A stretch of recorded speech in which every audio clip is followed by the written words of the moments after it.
dice que gusto estar nuevamente juntos este día, gracias a Dios, listos para aprender, para meditar en la palabra de Dios. Y bueno, pues hoy es miércoles, día de entrenamiento, así es que quiero invitarle que nos pongamos de pie. Vamos a poner este tiempo en las manos de Dios. Ahí cierre sus ojitos, respire profundo y dele gracias a Dios por su misericordia, por su bondad, por su fidelidad. Padre, te damos gracias.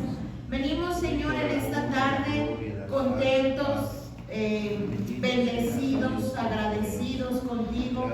Gracias porque has guardado nuestra vida. Gracias por esta semana que inicia, que podemos estar justo a la mitad y darnos cuenta, Señor, de que tú nos sostienes. Tenemos la certeza, la convicción de que nos sostendrás también el resto de esta semana. Gracias porque podemos iniciar el día de hoy este tiempo de aprendizaje de tu palabra. Queremos rogarte para que este tiempo sea un tiempo espiritual, un tiempo especial, un tiempo celestial en el que tu presencia, tu gracia, tu poder se manifieste en nuestra vida. Señor, te damos gracias porque estamos conmemorando la muerte, la resurrección de nuestro Señor Jesucristo y con ello la victoria que tú nos has dado. Gracias por salvarnos, por perdonarnos, por transformar nuestra vida, porque has convertido, Señor, esas tinieblas en luz, porque has dado vida, Señor, a aquello que parecía que estaba muerto. Gracias porque has resucitado en nosotros, porque nos das una vida plena, Señor. Gracias. Gracias por tu sacrificio en la cruz. Gracias por tu obediencia. Gracias por tu amor. Y gracias porque la obra que ha iniciado, Señor, tú la estás perfeccionando. Tú sigues obrando. Te damos honra, gloria, alabanza en el nombre poderoso de Jesús. Amén. Gloria a Dios. Amén. Vamos a entonar este canto que se llama De jardines a tumbas, jardines y tumbas, y habla justamente de la obra que Dios ha hecho en nosotros. Así es que vamos a alabarle y agradecerle. Y no pudo llenarme ningún tesoro que pueda ganar, me saciará, mas llegaste tú. Diste vida nueva y cada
paso, Bendito Señor. Dios.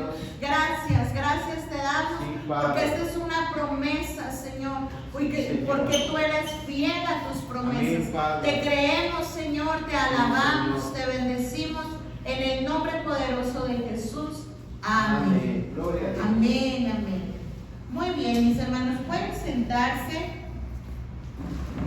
y damos gracias a Dios porque este canto es una realidad en nosotros. Bueno, yo espero que también sea una realidad en usted, ¿verdad? Que podamos decir, sí, Dios trae vida. Dice de esos huesos, de esas tumbas, de esas cosas muertas, me atrevo a decir podridas, deshechas. Dios hace cosas nuevas. Dice también la Escritura, ese es un misterio, mi hermano, que de lo que no es, Él hace, de lo que no era, en eso Él se glorifica, y por eso es que estamos nosotros aquí. Bueno, pues hemos estado hablando en semanas pasadas acerca de lo que es doctrina. Hemos dado algunos conceptos muy básicos de lo que es doctrina y doctrina fundamental. Dijimos que hay tres aspectos que debemos de tener como bien presentes, y les voy a preguntar, a ver, sin que vean los apuntes, hermano Alfonso, dígame uno de estos declaraciones de fe. De fe.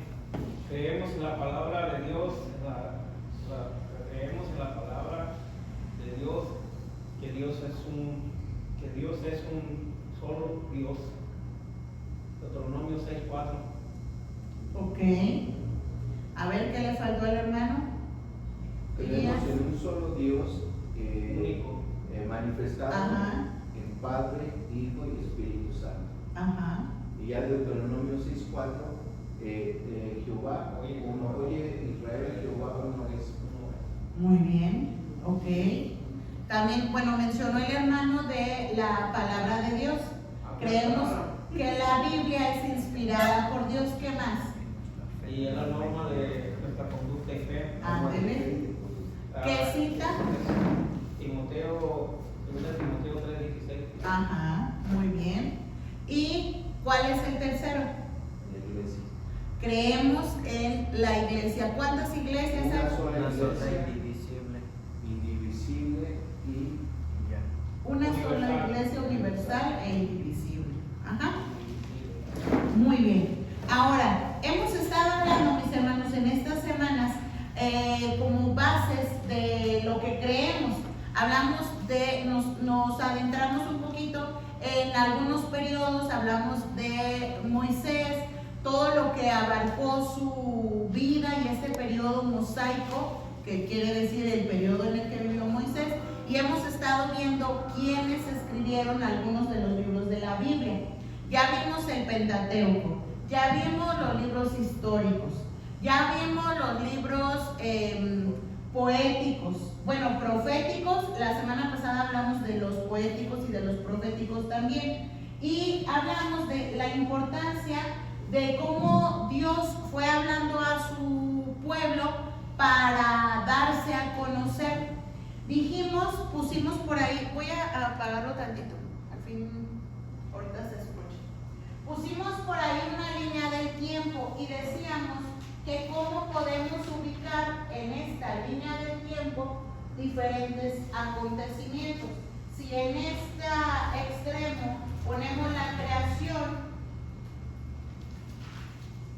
más o menos en este punto ponemos el nacimiento de nuestro Señor Jesucristo, y en este punto podemos poner a lo mejor el Apocalipsis, más o menos, ¿verdad? Aquí no puedo poner el Génesis porque dijimos que fue narrado, fue escrito, plasmado por Moisés, pero no quiere decir que Moisés estuvo presente en la creación, ni que estuvo él con Adán y Eva, ni siquiera con Noé. Y la semana antepasada tuvimos la dinámica de ubicar algunos acontecimientos, ¿verdad? Esto con el fin de comprender cómo están los libros de la Biblia, en qué espacio de una línea o en un tiempo cronológico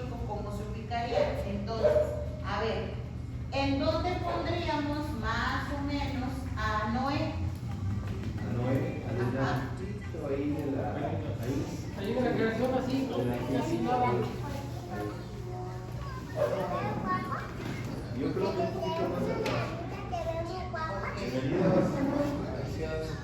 Hola. ¿Dónde pondríamos más o menos? ¿Dónde pondríamos más o menos a David, el rey David? El rey David, ¿puedo poner?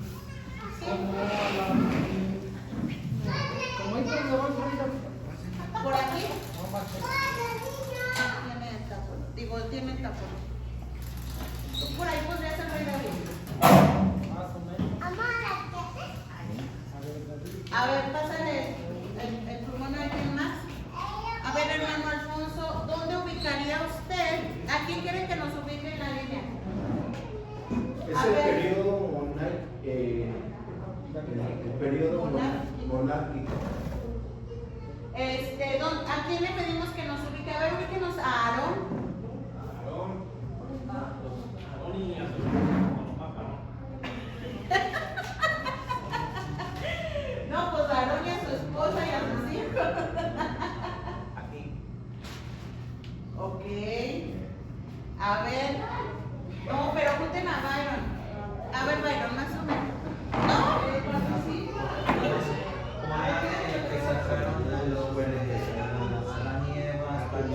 Sí, Byron. A ver, pero ve, está bien fácil, ve. A ver, ¿cuántos votan por Byron? Byron. ¿No? Bueno, a ver, Carla, ¿dónde ubicarías a Moisés? ¿A Moisés? El hermano puso aquí a Aarón, pero no le puso nombre, ¿eh? Hablamos, pues era mayor como 6 años. Es que la hermana es secretaria. ¿Que está qué? Que fuera el secretario. Ah, Pues yo lo pondré aquí. ok. ¿Qué es AP? Moisés. ¿Es Apocalipsis? Ajá, Aarón.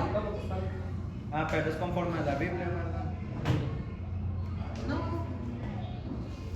Es como tú quieras, pues. ¿Dónde ubicarían? A ver quién sigue, hermanos Waldo. ¿Dónde ubicarían a Samuel? Sí, ahora sí. El profeta Samuel. Adelante, Martita. Buenas tardes. Es que nada más venía un ratito porque se les fue a perder su lucha. Y voy a estar muy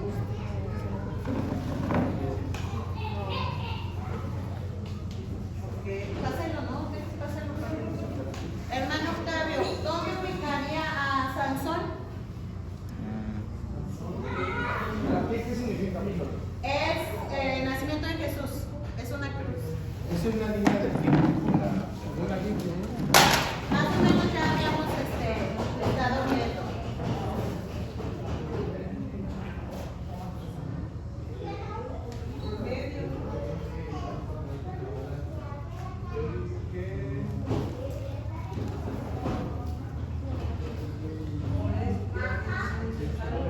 Frío.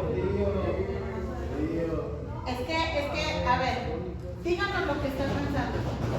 Háganse para acá y díganos lo que están. ¿Dónde lo iba? Antes de que lo ponga, ¿dónde lo iba a poner? Según yo, después o antes de Samuel. Es antes de Samuel, ¿verdad? ¿Sí? Yo pensé que se estaba basando con David, ¿no? No, David estaba Ok, más también, ¿no? ok, ajá. Está clasífico. Una pregunta. ¿Por qué dicen que Sansón era el último de los jueces? ¿Que no era Samuel? Ajá. Sí. No, pero ni No, pero fue Samuel, ¿o sí? Samuel. No fue Samuel. Ah, sí. ¿Eh? No fue Samuel, pero ese fue el último registrado así bien. Si fue Samuel, no, pues ¿quién fue? Hay más. Ma, ¿cuál era el último juez? Porque no fue Samuel. No, el último juez fue Eli.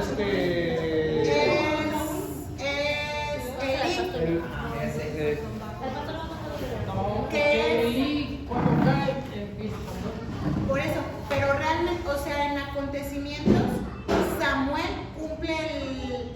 Samuel hace como la fusión de juez, sacerdote y profeta. Porque cuando sale Samuel es cuando el pueblo quiere un rey. Exacto. Él es es Sansón. están Bueno, errados. pero en el libro de los jueces, el último que aparece es Sansón. Bueno, desde ahí nos Sí, dice. bueno, pero no dice, o sea, el último, Te vamos a el perdonar último por que algo. aparece en el libro de los jueces es Sansón, pero no quiere decir que diga es el último. Es que sí había oído que decían Y, último y juez de además, Sansón. antes de Samuel estaba Elí, y también se le considera también como un tipo juez. Sí, era lo que había, era el representante espiritual que había en el momento. Ok, a ver, Michelle, ¿dónde ubicarías Anita.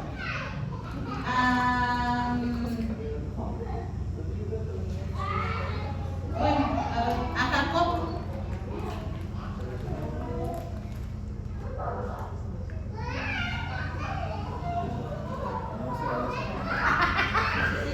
Después de Noé. La vez no me les dobló. Ahora ponme atado. A ver. No. Es que ella me dijo, me dices, ponte listo porque no alcanzo el reflejo de la luz. Bueno, Martita, estamos ubicando algunos personajes en esto que es una línea del tiempo, teniendo en cuenta que aquí es la creación, que aquí es el nacimiento, la vida de nuestro Señor Jesucristo y que allá es el Apocalipsis. Ahora, dijimos que Moisés había escrito los primeros 5 libros, aunque él no estuvo presente en la creación, pero todo esto, los primeros 5 libros, abarca más o menos todo este periodo y lo escribió Moisés. Esto, exacto, no, es el Pentateuco. Ajá. Después, por ejemplo, este personaje que es Sansón, ¿en qué libro lo encontramos? Jueces. Lo que es el personaje de Samuel, de David, ¿en qué libro los encontramos? Desde Samuel Primero y segundo de Samuel. hasta Crónicas.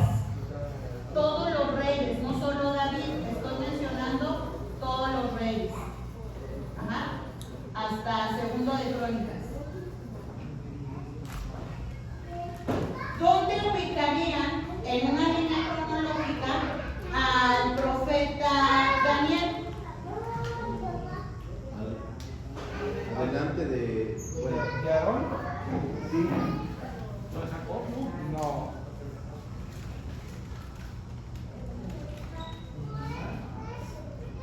Es que ya sabemos.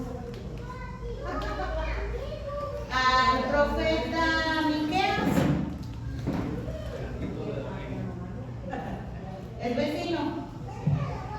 Al profeta Joel. ¿Iban de la mano?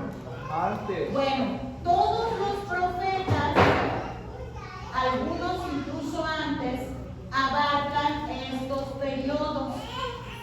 ¿Por qué les hago la observación? Les comentaba que yo muchos años pensé que después de Crónicas venía después un periodo de profetas mayores y luego un periodo de profetas menores, y no es así, es en este mismo lapso de los profetas. Ellos iban hablando según acontecimientos. También les comentaba que de hecho en el tiempo de Samuel había escuelas proféticas, porque de pronto uno no lo tiene como presente, pero había escuela de profetas. Entonces era muy común que hubiera profetas en esos tiempos. Ahora, después del último de los profetas que tenemos registrado, ¿cuál es el último de los profetas? Malaquías. Malaquías. De los que tenemos en nuestro orden de la Biblia, Malaquías.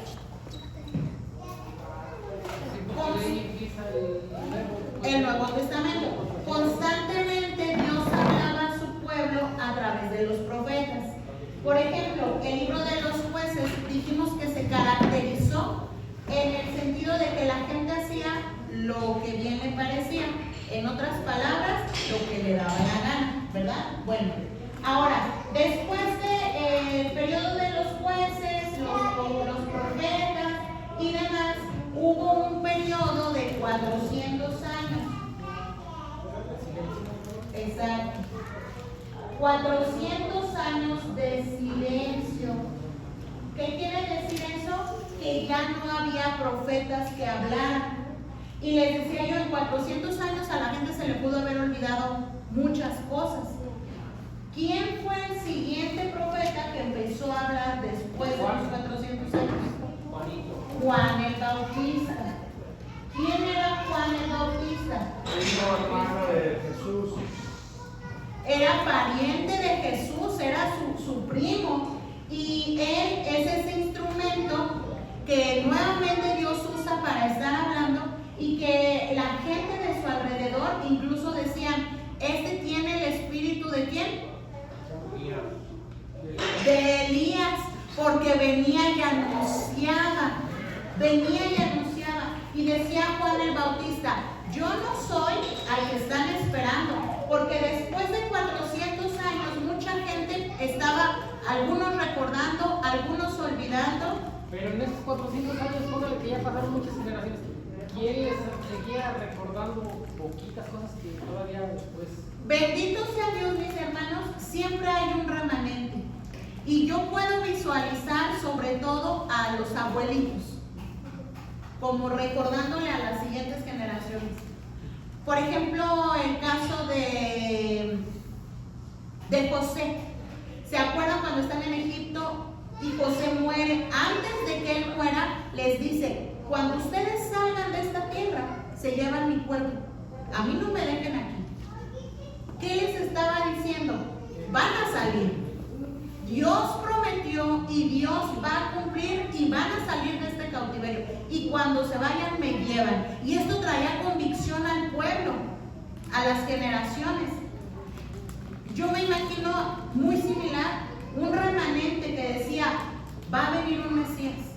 Acuérdense que en este tiempo están en cautiverio ahora por los romanos. Bueno, no es cautiverio, están conquistados por los romanos. Cautiverio es cuando te llevan a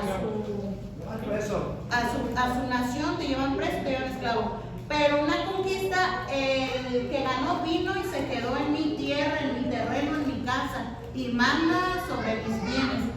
Dicho en otro ejemplo, es lo que hacía Satanás con nosotros.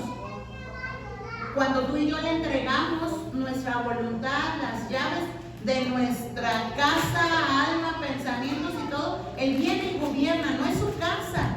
Nosotros no le pertenecemos al diablo, pero cuando le das autoridad, él viene y hace lo que quiere. Una vez que tú y yo conocemos a Cristo y le damos a él esa autoridad, viene y corre al diablo y establece su reino y su autoridad en nuestra vida. Sí. Pero se dice que no estamos bajo su autoridad, hemos estado bajo su dominio, más su autoridad, ¿no? Ok. Nada más. Correcto. Más dominio. Sí, y lo que al fin de cuentas es una influencia. Nosotros decidimos, ¿verdad? Ok. Ahora, ¿qué pasó después de estos 400 años? Viene palabra de Dios a través de Juan el Bautista. Ya está el Mesías, ya está el Señor Jesús. Acuérdense que el Señor Jesús, ¿a qué edad empezó su ministerio? A los 33. 30. A los 30.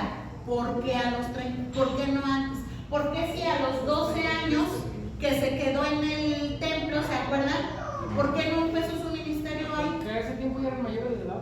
Exacto, la cultura hebrea marca que a los 30 años un varón es mayor de edad, es independiente.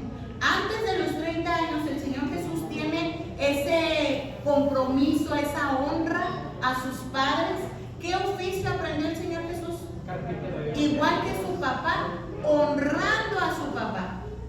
Y en este episodio donde él se queda en el templo y viene María, viene José, le llama la atención, mi hijo, ¿por qué nos haces esto? Le dice María, ¿por qué nos has hecho esto? ¿Cuál esto? De asustarnos. ¿Cómo se pone uno cuando se le pierde un río?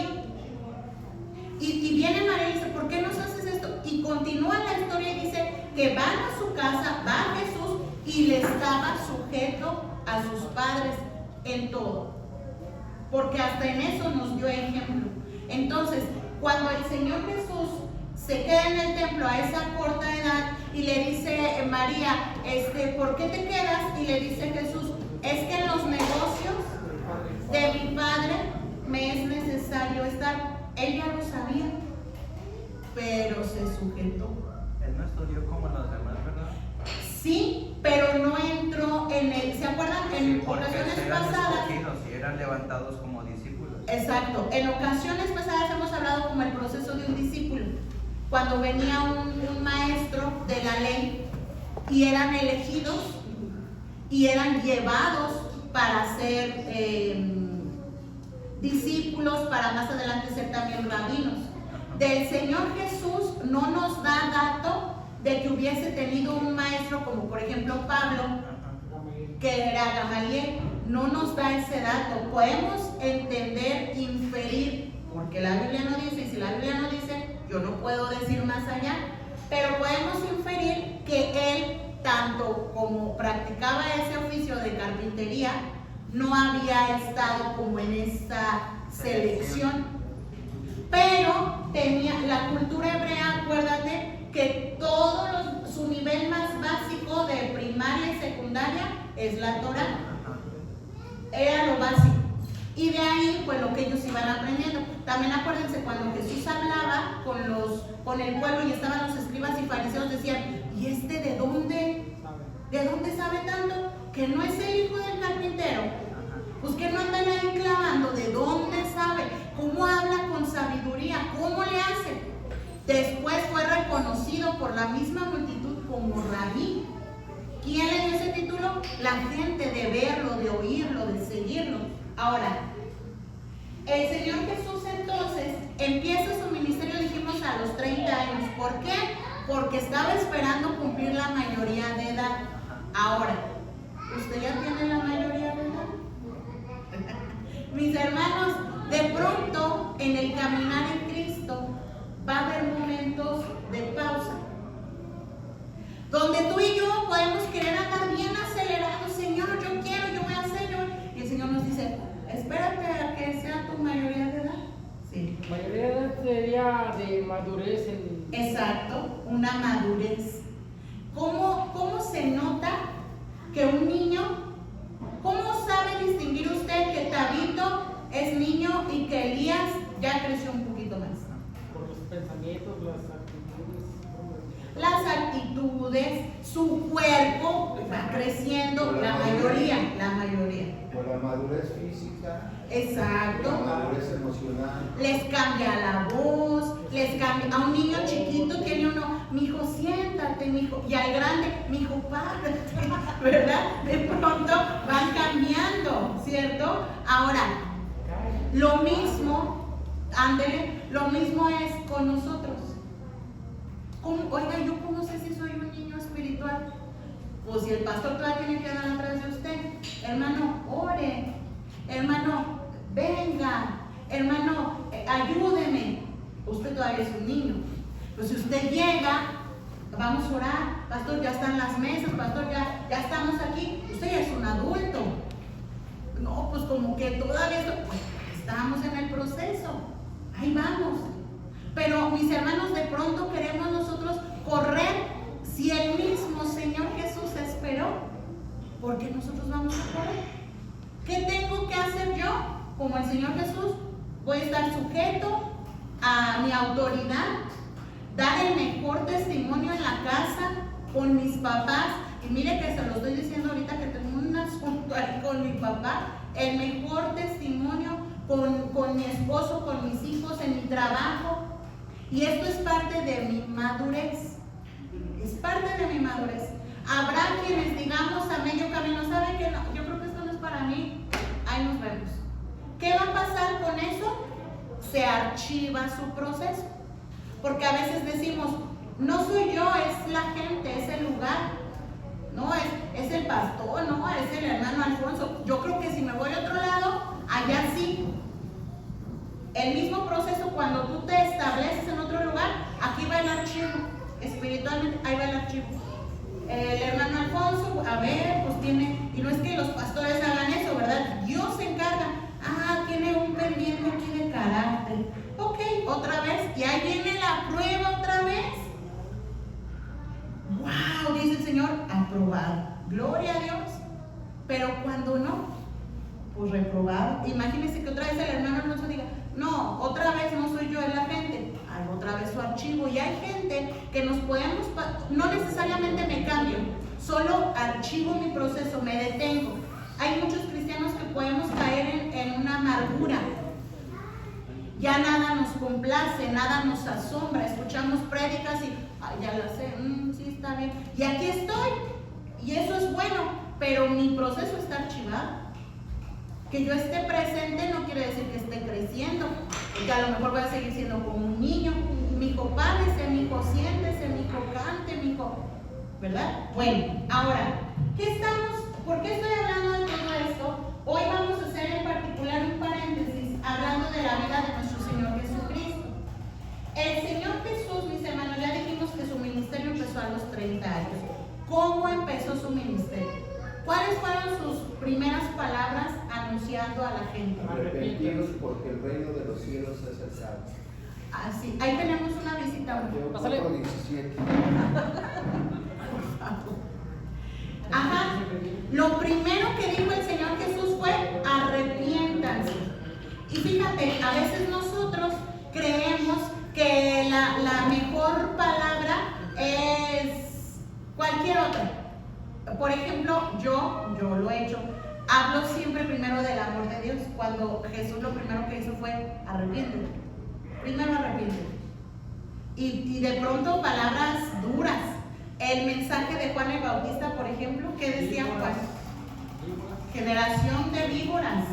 Y hablarles así, ¿qué fue lo que produjo? Un gran arrepentimiento, porque venían a ser bautizados por Juan para arrepentimiento. ¿Qué significa arrepentimiento?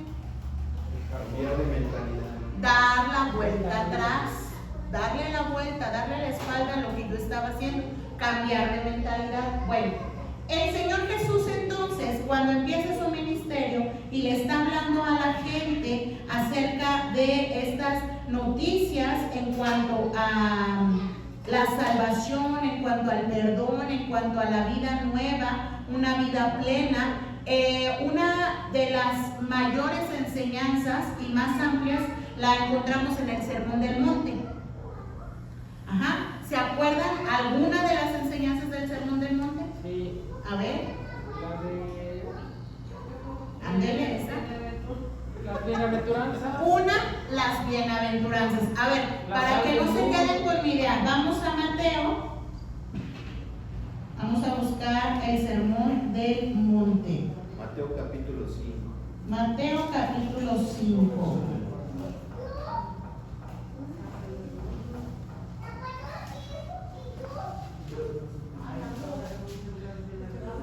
¿Ya estamos ahí? Si se fija ahí arriba, tiene un subtítulo. ¿Cómo se llama? El Sermón del Monte, las bienaventuranzas. Ok, este Sermón del Monte, uno pensaría que nomás son las bienaventuranzas. Pues no, fíjese, ¿hasta dónde acaba? ¿Qué sigue después de las bienaventuranzas? La tierra. Fíjense, voy a ir haciendo un registro. Voy a anotar aquí Sermón del Monte.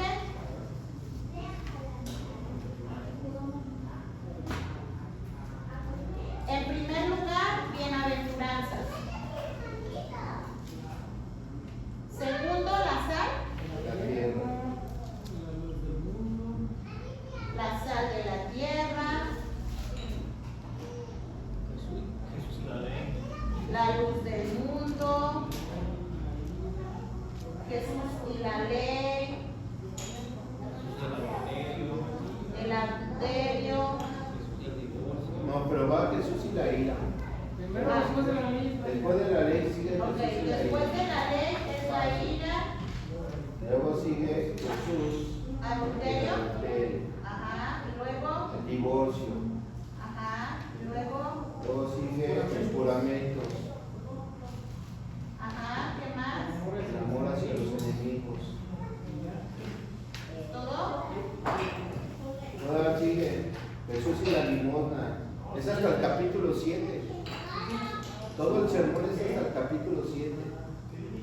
La limosna. ¿Qué más? Luego sigue Jesús oración. Ajá. ¿Qué más? Jesús y el ayuno. Ajá. Tesoros en el cielo. Tesoros en el cielo. Ajá. Lámpara del cuerpo. Ajá. Dios y las riquezas.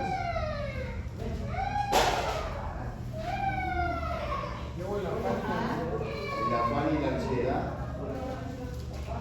Ajá. El juzgar a los demás. Ajá. La oración y la regla de oro. La puerta estrecha. ¿La oración de qué me dijeron? La oración y la regla de oro. Ah, sí, la regla de oro. La puerta estrecha. Por sus frutos los conoceréis. Puerta estrecha. Nunca os conocí. Los conoceréis. Y los dos cimientos ahí también. Ok. No los conocí y los dos cimientos. Muy bien. Ok. Fíjense, mis hermanos. Dijo mi esposo, ¿hasta cuál capítulo? Al 7. Todo eso es una sola predicación. Todo un día. No tengo el dato, lo voy a checar. Yo no sé cuántas veces se pararon, se sentaron, se estiraron. A ver, muchachos, tráiganse el pan, el café. Que una dinámica. A ver, salúdense unos con otros. Y vamos a seguirle. Todo esto, una predicación, una enseñanza. Y en este sermón del monte encontramos, mis hermanos, de todo. ¿Se fijan? El Señor Jesús enseñaba. Gracias a Dios hubo quien aprendió, porque no basta con que haya quien enseñe, se necesita quien aprenda para que se complete el ciclo. Hubo quien aprendió y estas enseñanzas se han ido transfiriendo, enseñando, anunciando, practicando y transformando la vida de las personas. Pero esto en gran medida es lo que el Señor Jesús enseñaba. Una vez que lo enseñaba, después lo ponía en práctica, de tal forma que la gente que lo veía decía,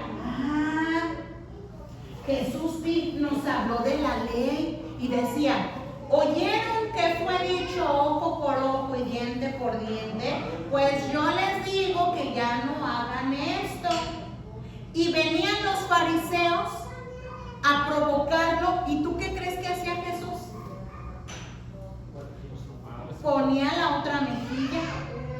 Y sí les contestaba. De pronto, en muchas ocasiones vemos al Señor Jesús contestando como con preguntas y comentarios capciosos.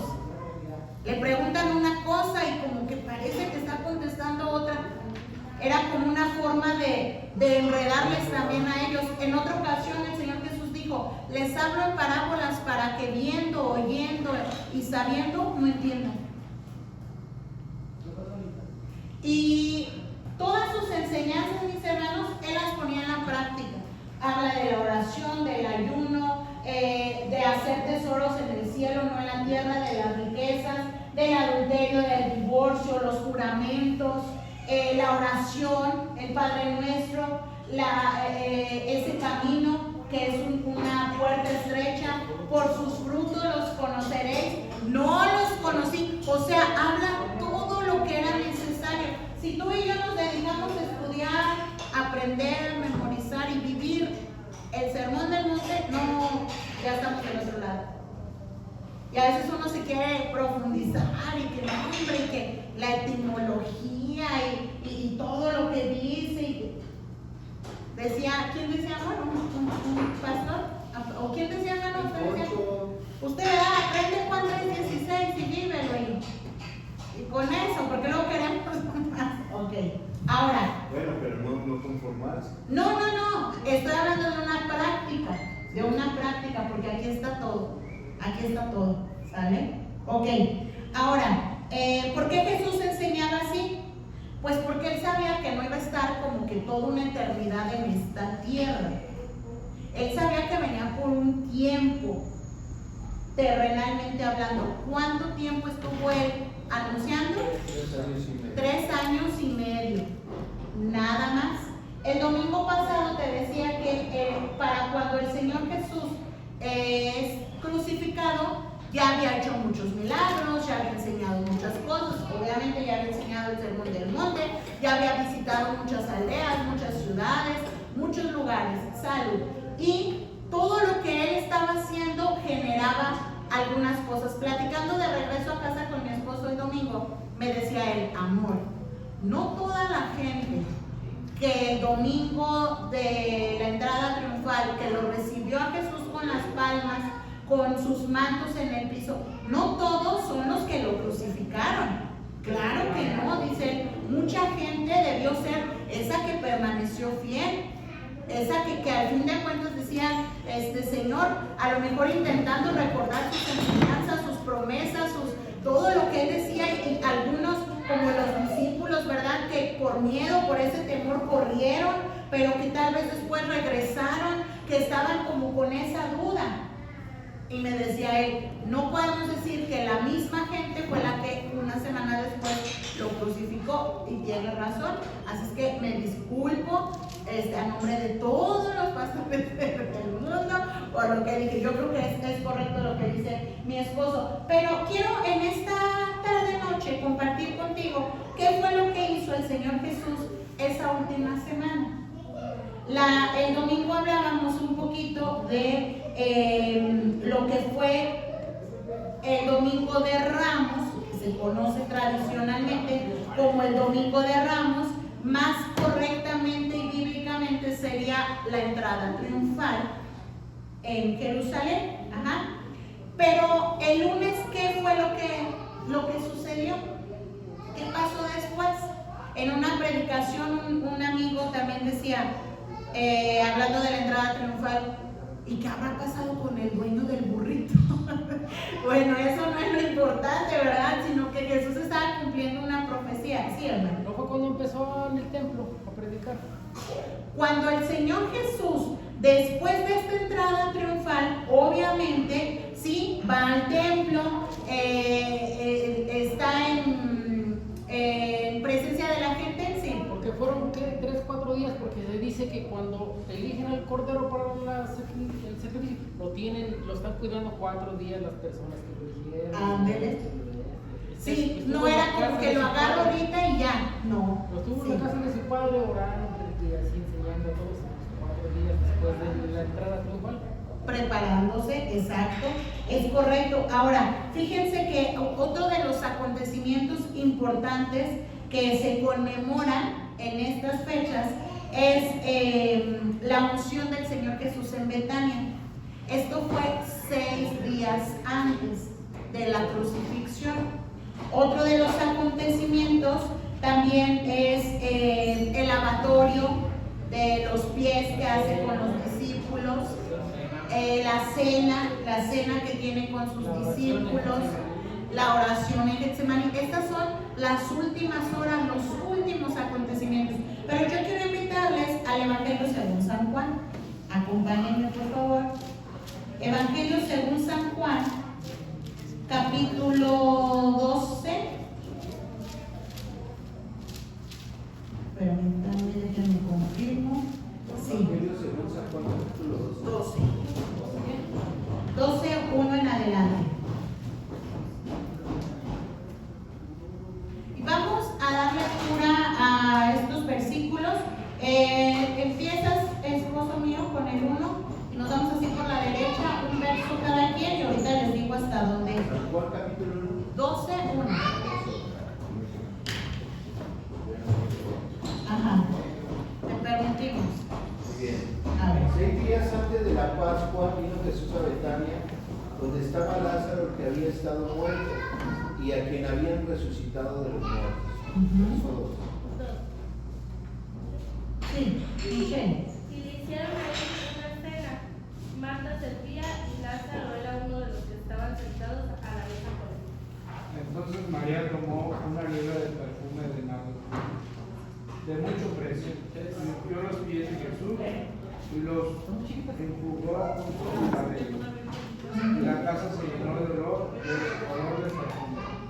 Muy bien. Dijo uno de sus discípulos, Judas Iscariote, hijo de Simón, el que le había de entregar. 5. Porque no fue este perfume vendido por 300 denarios y dado a los pobres.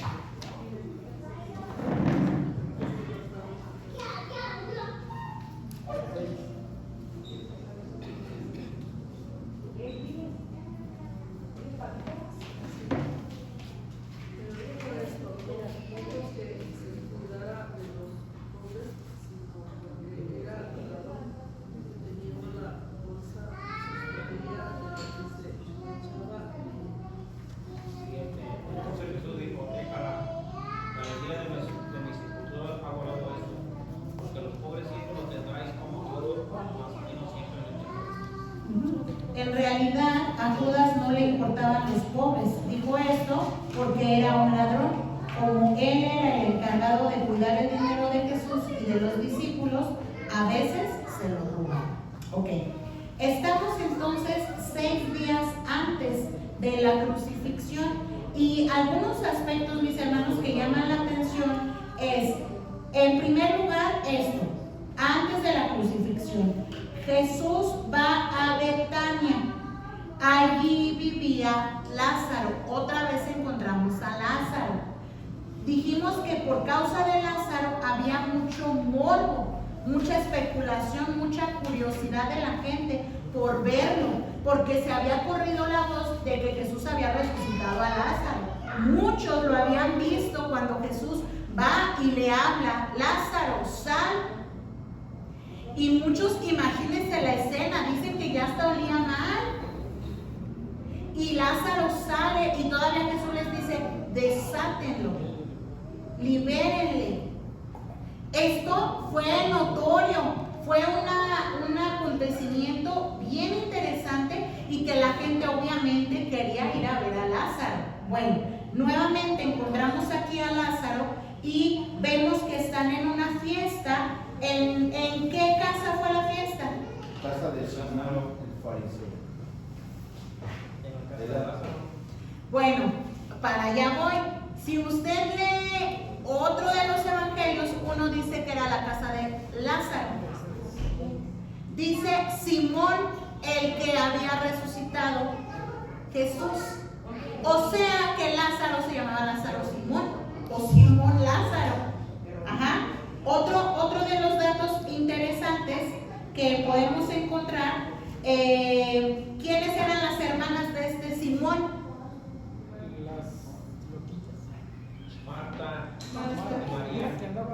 Marta y María. ¿De quién eran hermanas ellas? De Lázaro. Pero acá las mencionan como hermanas de Simón. Entonces eran dos. Pues no, Pero- es el mismo. Pero la de Simón, él le dice, si supieras quién es quien te está haciendo esto y esto, porque la mujer era mala.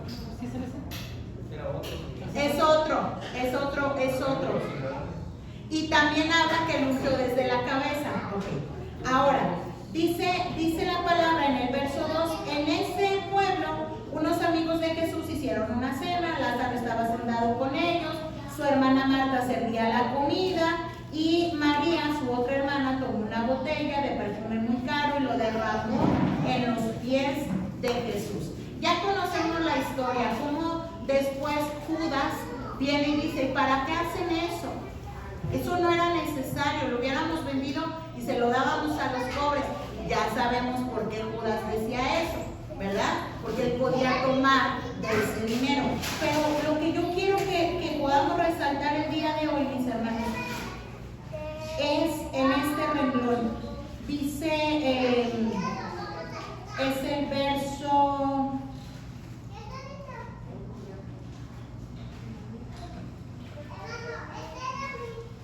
Desde el verso 6. Dice, entonces Jesús le dijo a Judas, déjala tranquila. Ella estaba guardando este perfume para el día de mi entierro, para el día de mi sepultura.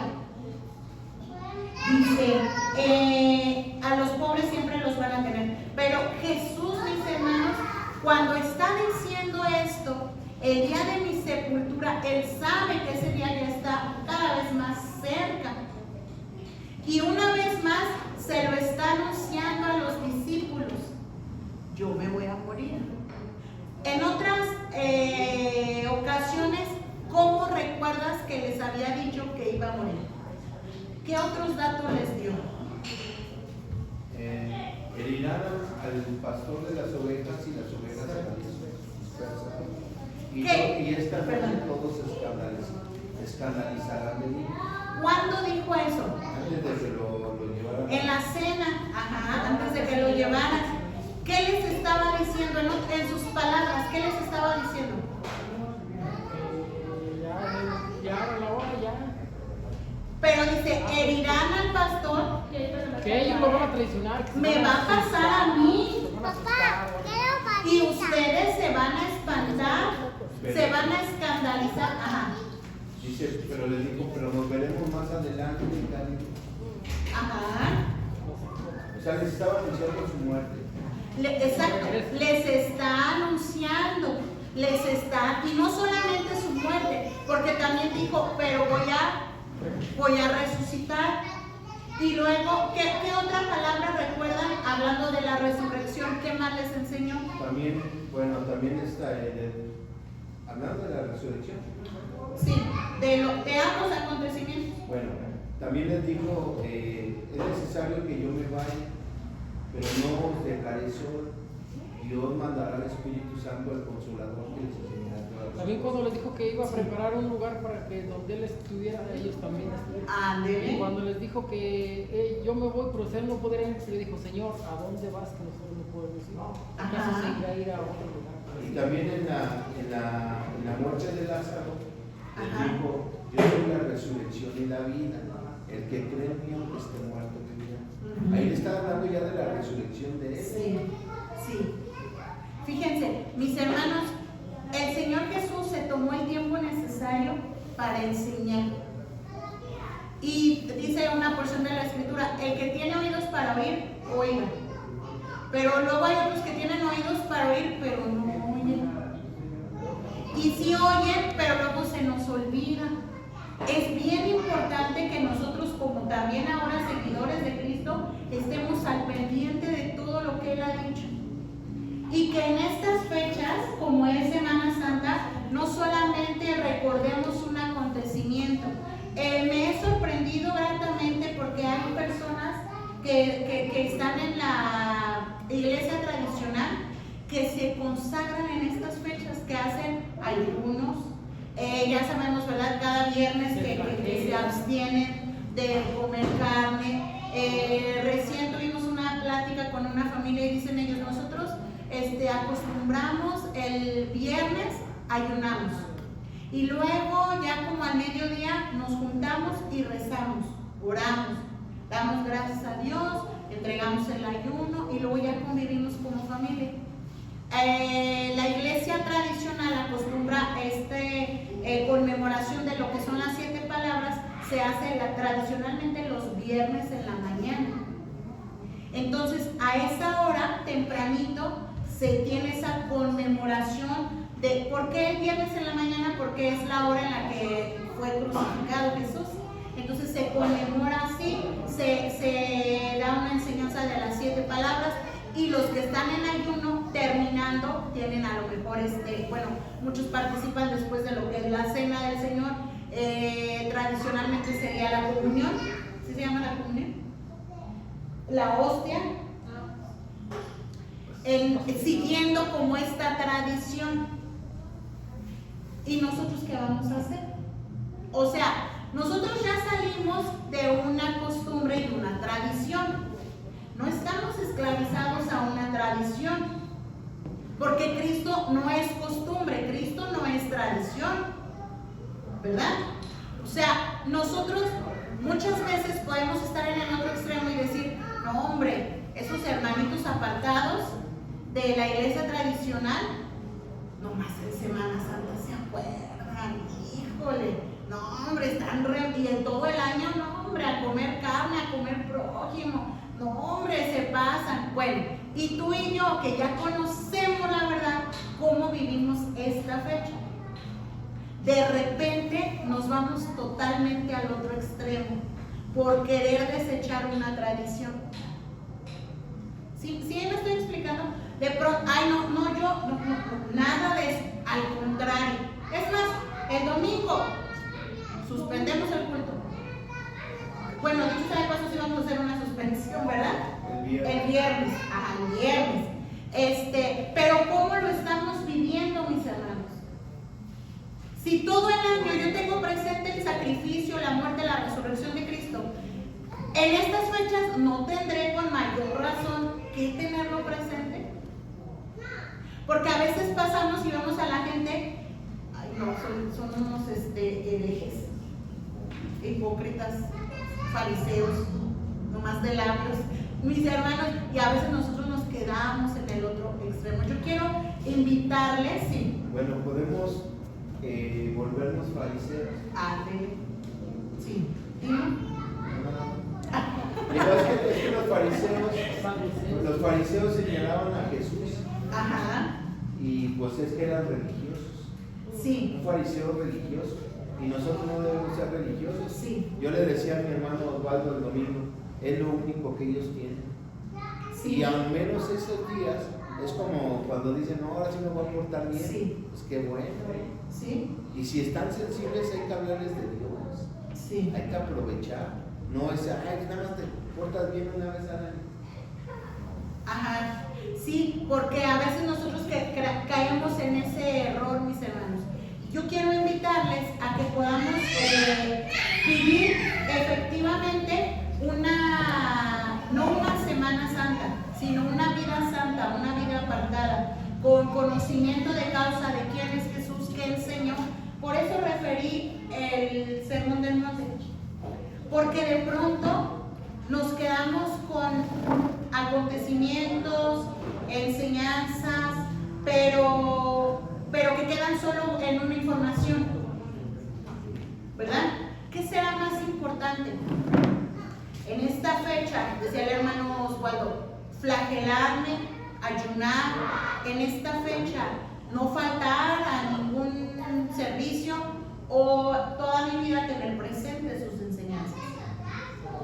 Pues esto es más importante, pero no debo dejar de hacer tampoco lo otro, dijo el Señor Jesús. Era importante que hicieran esto sin dejar de hacer lo otro. Ahora, ¿cómo se llegó a una costumbre, a una religiosidad, a una tradición de la iglesia tradicional? ¿Cómo se llegó a eso? Porque hubo un comienzo. Y ese comienzo fue instituido en la iglesia que le llaman primitiva, o sea, la primera iglesia. Son prácticas que se tenían en la iglesia primitiva y que ellos, al seguirlo haciendo, lo hacen una tradición. Pero de repente nosotros, por estar tan opuestos, aún desechamos esas bases y esos fundamentos. Como por ejemplo, el credo. Hace tiempo hablábamos del credo, el hermano Octavio nos lo recitó, nombre completo, Michelle también. Yo ya no me acuerdo, mis hermanos. Pero el credo contiene fundamento bíblico, que si lo extraemos, entendemos lo que dice, salvo dos, tres cositas, de ahí en fuera es bíblico. Y creemos en un solo Dios, y creemos en la iglesia, y creemos en la palabra, y creemos en la salvación, y creemos que el hombre es pecador. Todo lo que están diciendo es correcto, salvo algunos aspectos en cuanto a la Virgen, siempre Virgen, María, que no es así, y en cuanto a santificar las prácticas, las fiestas y demás. Pero mis hermanos, a mí me gustaría que en estas fechas rescatemos la esencia. Ahora, como hijos de Dios, no celebramos, no conmemoramos la Semana Santa con un espíritu de tristeza, ni de dolor, ni de aflicción. Claro que el sacrificio de Cristo fue cruel, fue mucho sufrimiento Claro que ver la laceración, los latigazos, si usted ve la película, si usted ve algún documental, humanamente dice uno, híjole, qué tremendo, qué fuerte. Pero para nosotros ese sacrificio representa mi libertad, representa mi victoria, representa mi vida eterna, representa el perdón de mis pecados. Que podamos en estas fechas conmemorar a aquel que por amor, por obediencia al Padre, entregó su vida por mí. En la mañana tengo mi grupo de ritmos. Voy a clase de un ejercicio, ritmos o zumba, hay quien le llama zumba. Y he procurado estarles dando testimonio a las otras mujeres, ahí a las mujeres. Y cada que hay una fecha especial, por ejemplo el Día de la Mujer, que el 10 de mayo, que algo, les hago una dinámica. Ya ve que a mí me gusta mucho. Hago una dinámica y algo les hago reflexionar. El día de hoy dije, no, hoy es el último día previo a estas fechas de Semana Santa. Tengo que aprovechar y le decía a mi esposo, ¿qué les voy a hacer? ¿Cómo qué les diré? Bueno, para los que fuimos a Sakura, les hice la dinámica de la cruz. Y primero les pasé una cajita. Y en la cajita, como el juego de la abejita, pero les cambié la jugada. Te doy esta cajita. Y luego le preguntaba, ¿cuánto cuesta? Y le contestaba, es gratis. La tomo, te la doy. Y así, te doy esta cajita. ¿Y cuánto? No, que es gratis. No, pues que la tomo. No, pues que te la doy. Ya regresa la cajita conmigo. Y luego les hice la dinámica, es una dinámica con una hoja de papel. A ver, regálenme una hoja para los que no la conocen, la conozcan.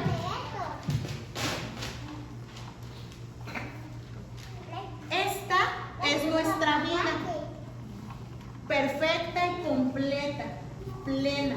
Así nos da Dios nuestra vida. Pero conforme pasa el tiempo, mis hermanos, notamos que hay carencias. Bueno, yo les dije, muchachos, ¿verdad? Hay carencias, hay faltas, hay pérdidas. Pasan los años y en lugar de que tú y yo encontremos otra vez una plenitud, nuestra vida se va cortando. Hay quienes creen que con una casa, no hombre, ya lo hicieron. Les decía yo, con un ramo de flores, no hombre, y no es así, al contrario. Vienen situaciones que cada vez van minando más nuestra vida. Hay quien se refugia en el alcohol, en las drogas, se echan un churro o dos o tres, ¿verdad? Y se van alejando cada vez más del propósito de Dios para su vida. Estos dobleces las puse a ellas, a cada quien le di una hojita y les iba yo diciendo, ahora dóblale así, bueno, pues así va nuestra vida y se va acabando. De pronto llega un momento en que tu vida, mi vida totalmente se rompe, totalmente se devasta. Pero hay una sola esperanza y esa esperanza no es solo para un día o para una semana. La esperanza está en la cruz, en el sacrificio de Cristo. Les dije, llévate esta hojita para que te acuerdes, pero ¿quieres ver lo que tenía la cajita y todas? Sí, y les abrí la cajita. Y en la cajita les puse igual una hoja con una cruz dibujada y decía, lo hice por ti, porque te amo. Cuando ellas vieron la hoja, pues ya estaba como un ambiente sensible, pero cuando vieron la hoja, unas 3 yo creo se agacharon, 2 empezaron a llorar. Y mis hermanos, ese es un ambiente, pues no es una iglesia. Yo no puedo pedir ponerme a orar ahí por ella, que es del gobierno. Pues yo dije, aunque sea tantito, ¿verdad? Y les dije, vamos a orar.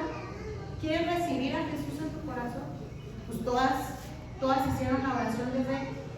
Y el énfasis que les hacía yo a ellas es, Cristo, Dios quiere más que una semana. O sea, ella entregó su vida en la cruz, ya lo hizo. El sufrimiento, cada que tú y yo vemos otra vez la película, ay, qué feo, lo hizo con un propósito, lo hizo con una intención, lo hizo pensando desde hace más de 2000 años, él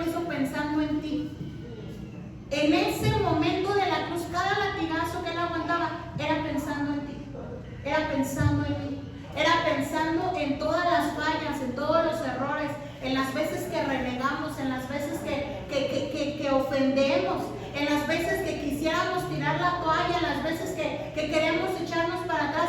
Todo lo que él hizo, lo hizo pensando en ti, pensando en mí, pensando en nuestros hijos, pensando en lo que él quiere hacer en las futuras generaciones, pensando no solo en un 2025, pensando en lo que viene. Y él estuvo dispuesto a pagar, mis hermanos, el costo que el Padre demandaba, porque es una demanda del Padre. La paga del pecado es muerte y alguien tiene que pagar, alguien tiene que morir. Y Jesús fue obediente, Dios mismo se hace carne y paga por nosotros. Y a veces, estoy hablando por mí, a veces yo caigo en una rutina de la salvación, del perdón, de la palabra, de congregarme, de orar, pero es una rutina. Dios no quiere rutinas. Ya hay mucha tradición, ya hay mucha conformismo, de eso ya hay mucho, mis hermanos. Dios quiere una relación estrecha, genuina, verdadera. Esa relación se vive en lo secreto, pero se manifiesta en lo público. Porque yo no puedo decir, no, yo todos los días oro, yo todos los días leo, pero a mi prójimo lo maldigo, le grito, lo ofendo, o bueno, lo ignoro. No. Pero a mis hijos, ni los oigo, los maltrato, los ofendo. Pero en mi trabajo, me hago caso, el patrón siempre me anda corriendo. O sea, no es coherente. Si yo de verdad tengo una relación con Cristo, con su palabra, con sus enseñanzas, tengo que ser mejor. Tengo que ser mejor. Ahora, yo me estoy perfeccionando hasta que Él venga.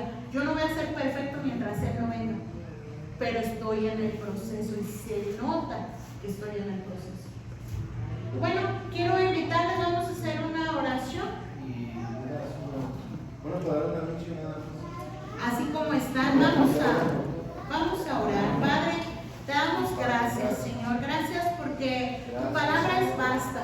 Es sorprendente el detalle cómo el Señor Jesús anunció su muerte, su resurrección, su segunda venida, cómo nos dio el modelo para vivir, para conducirnos en todas las áreas. Es sorprendente el detalle con el cual el Padre diseñó este momento que marcaría no solo las vidas de aquellos que estuvieron en la cruz, que vieron la crucifixión, que vivieron esa entrada triunfal, que estuvieron en la unción.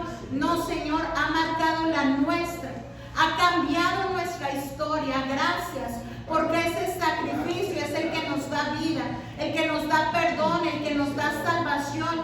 Gracias, pero queremos, Dios, comprometernos contigo a vivir una vida como tú quieres, en lo secreto, pero también en lo público, en lo íntimo, pero también expuestamente, en mi casa, pero también en la calle. Señor, aquí en la iglesia, pero también con mis hijos, con mi familia, con mis vecinos. Ayúdanos, Padre, porque sin duda te necesitamos. Gracias, porque podemos unirnos tal vez a la tradición, pero un año más anunciamos que un Salvador que había sido prometido vino en carne, murió, resucitó y un día va a regresar. Nos unimos a esa proclama de tantas generaciones que dicen Maranata. Señor, regresa pronto. Aquí está tu iglesia que te espera. Gracias te damos, Señor, en el nombre de Jesús oramos. Amén, Señor. Gracias por este tiempo. Despídenos en paz, en amor, en unidad. Y bendice las ofrendas que te vamos a entregar. Padre, te damos en agradecimiento. Señor, multiplícales y multiplica lo que queda en el bolsillo de tus hijos. En el nombre de Jesús. Amén. Amén. Muy bien. Bueno, ahí está el alfolí. Si va a ser partícipe y